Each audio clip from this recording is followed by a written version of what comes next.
Hello, in front of me I've got Nissan X-Trail. In this video I'll show you how to manage automatic transmission.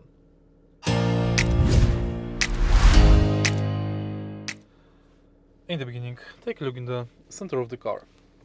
The car is equipped with ECVT transmission, which has no physical gears, but it changes the pressure instead.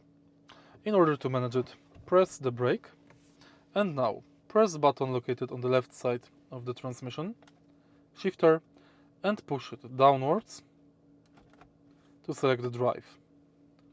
Now push it upwards with the button to select reverse and downwards with the button to select drive again.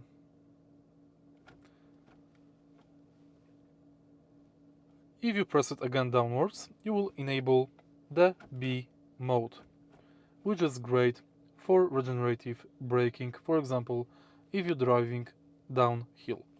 To set up parking mode, press P. You can see your current mode on the instrument cluster.